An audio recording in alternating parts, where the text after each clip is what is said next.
अब ज़रा जिक्र करेंगे हम पाकिस्तान पीपल्स पार्टी, मुस्लिम लीग नून और पाकिस्तान तहरीक इंसाफ की सियासत का, जो कि रिलेटिवली हम देख रहे हैं कि इस वक्त गवर्नेंस के हवाले से भी बड़े मसाइल हैं। और फिर इन सब से बढ़कर ये जो एक इत्तेहाद था, ये जो कोलिशन था दोनों हुक्मरान जमातों का, क्या ये किसी बारीक दोराहे पर है? क्या कोई टर्निंग पॉइंट है?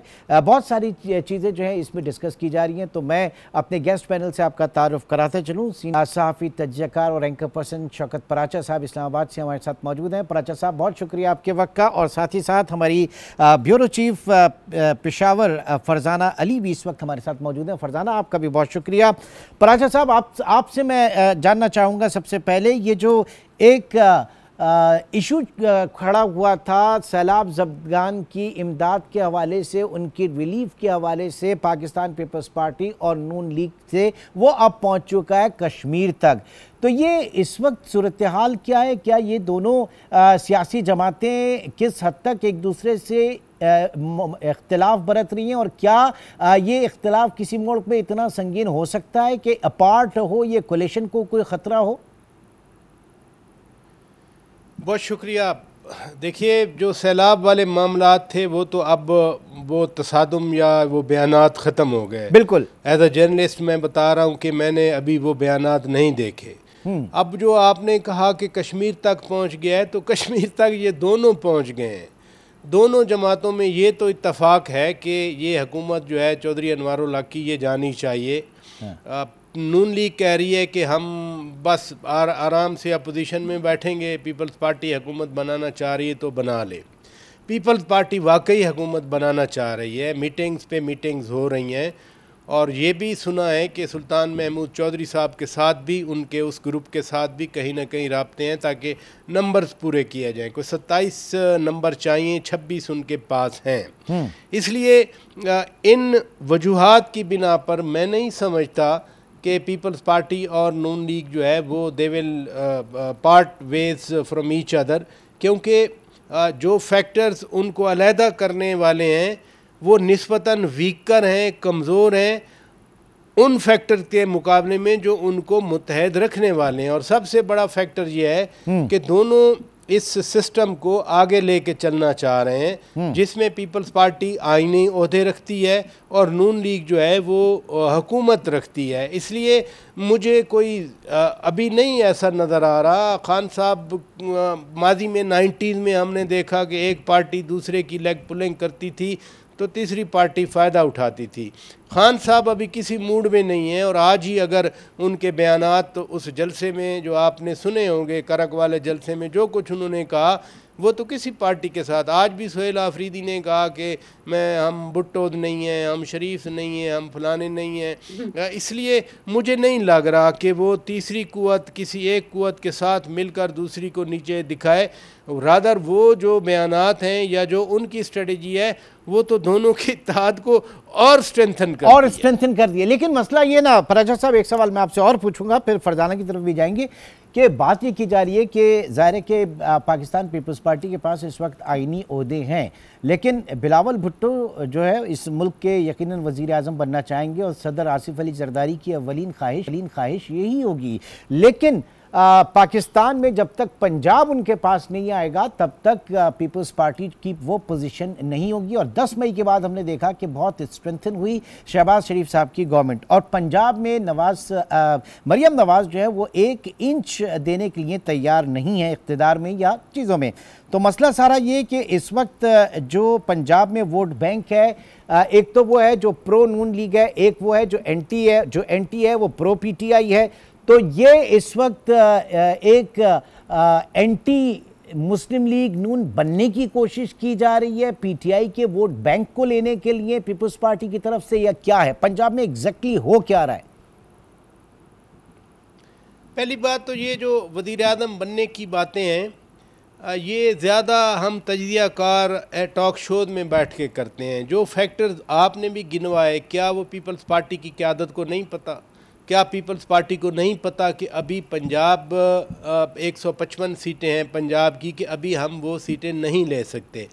देखें, जो सैलाब में बातें हुई यानी पीपल्स पार्टी की जहाँ कॉन्स्टिट्यूंसीज हैं, अनफॉर्चुनेटली फ्लड ने वहीं हिट किया। ये जो कासिम गिलानी साहब का हल्का है या हैदर गिलानी साहब का हल्का है, अली मूसा गिलानी साहब का हल्का है, सैलाब फिरता रहा। खुद यूसुफ रज़ा गिलानी साहब जो शुजाबाद के साइड वाले हल्के से लड़ा करते थे, जलालपुर पीरवाला में सैलाब है, जो कि इस वक्त ऑफ कोर्स राना कासिम नून साहब का हल्का है, बट कबीरवाला से लेके जलालपुर तक जो जनाब ने जहाँ तबाही फैलाई वो तो पीपल्स पार्टी वालों के हल्के हैं।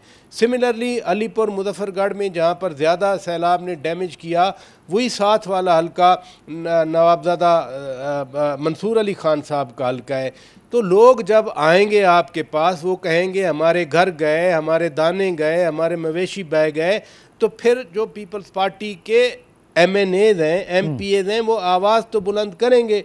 सिमिलरली सतलुज ने जहाँ पूरा जो बिल्कुल एक्सट्रीम साउथ है इंडियन बॉर्डर के पास, वो तो सतलुज ने सारा तबाह कर दिया।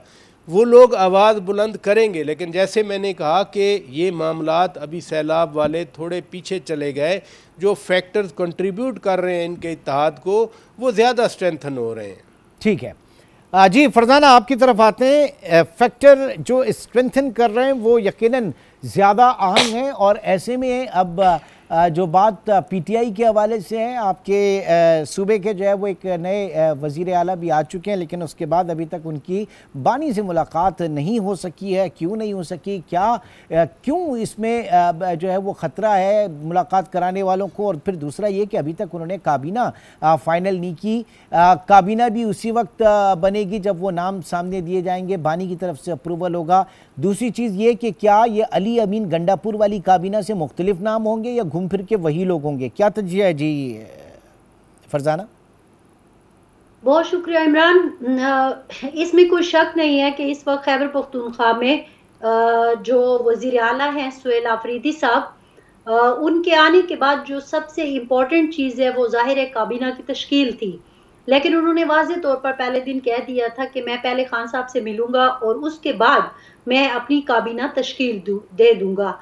अगरचे इसका कोई ये मतलब हरगिज़ नहीं है कि उन्होंने कुछ सोचा नहीं है, बहुत कुछ सोचा गया है। और उसमें एक पॉइंट ये भी है जो आप कह रहे हैं कि वो लोग जो तीन दफ़ा से वज़रा बन रहे हैं या मुशीरान है या फिर मावन खसूसी है, उनको अब हटा के कुछ नए लोगों को भी चांस देना चाहिए। ये नहीं है कि पूरी की पूरी काबीना नहीं होगी, लेकिन उसमें बहुत सारे नौजवानों के चेहरे भी हमें नजर आने चाहिए। जाहिर है वो ISF का फेस है सुहेल आफरीदी साहब, और वो चाह रहे हैं कि नौजवानों को इस दफा एकोमोडेट किया जाए। और थोड़ा सा उनको ये भी प्रॉब्लम है कि आपको याद होगा कि अली अमीन गंडापुर साहब की जो काबीना थी उसमें कुछ लोग जो जाहिर है नाराज ग्रुपों से थे वो आखिर में छोड़ के चले गए, उनको दोबारा वो हिस्सा बनाना चाहते हैं। या वो लोग जो जिनके ऊपर एक कारकुन एतराज करता है कि वो जो नॉन इलेक्टेड, आप बार बार उनको क्यों लेके आ रहे हैं, अब इलेक्टेड लोगों को होना चाहिए।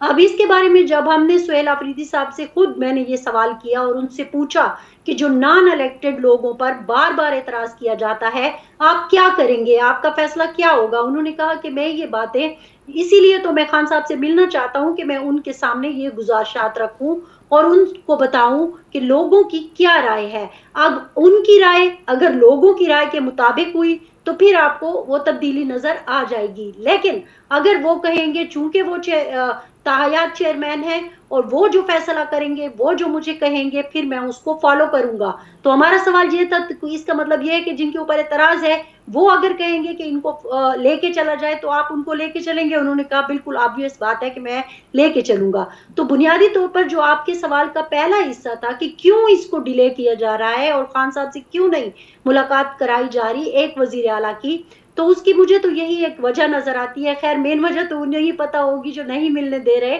लेकिन जो एज ए जर्नलिस्ट हमें चीज नजर आती है वो यही है कि जाहिर है जितनी कंफ्यूजन होगी उतने मसाइल होंगे। अब एक सूबे में काफी नहीं है। पराचा साहब की तरफ में आता हूं। पराचा साहब, क्या इस वक्त इस डिलेइंग टैक्टिक्स से कुछ कंफ्यूजन है और इस कंफ्यूजन के नतीजे में पीटीआई का कुछ नुकसान हो रहा है या आगे चल के फिर काबीना की तश्कील जो है वो कोई प्रॉब्लम उसमें होगा? पराचे साहब, आपका व्यू जानना चाहूँगा इस पे। उन्होंने कहा कि पुराने चेहरे अभी काबीना में रहना चाह रहे हैं। कुछ दिन पहले हम भी सुनते रहे कि जी कोई एडवाइजरी काउंसिल बन जाए जिसमें फ़ना फ़ना फ़ना होंगे। वो ख़ुद वज़ीर आला को कहना पड़ा कि नहीं, कोई एडवाइजरी काउंसिल नहीं होगी, मैं ख़ुद जो है अपनी काबीना बनाऊँगा। तो लिहाजा कन्फ्यूजन तो मैं नहीं कहूँगा, अलबत्ता जो ग्रुप्स हैं वहाँ पर पीटीआई के अंदर जिनका बरमला इज़हार अली अमीन ख़ान गंडापुर साहब ने, साबिक़ वज़ीर आला ने भी किया था, लेकिन ये कोई गैर सियासी नहीं होता रवैया। जब आपके पास मेजॉरिटी होती है, आप गवर्नमेंट बनाते हैं, तो हर कोई चाहता है कि काबीना में उनका हिस्सा मिले ताकि वो अपने लोगों के काम करवा सकें। ये कोई गैर सियासी अप्रोच नहीं होती। लेकिन जब तसादुम की सूरत आ जाए कि नहीं वो हुआ तो मैं नहीं हूँगा, मैं हुआ तो वो नहीं होगा, जैसे अली अमीन ख़ान के ख़िलाफ़ ग्रुप्स बने हुए थे, फिर पार्टी के लिए प्रॉब्लम्स हो जाया करते हैं। अगली बात अहम है कि ख़ान साहब से मुलाकात तो जैसे राना सनाउल्लाह साहब कह गए थे कि हो जाएगी कल या परसों, तो काबीना बन जाएगी। मैं नहीं समझता कि काबीना में कोई ऐसी रुकावट रहेगी। जितने भी ग्रुप्स बन जाएं, जब ख़ान साहब हुक्म देंगे तो फिर वो हुक्म तो सबको मानना पड़ेगा ना। ठीक है।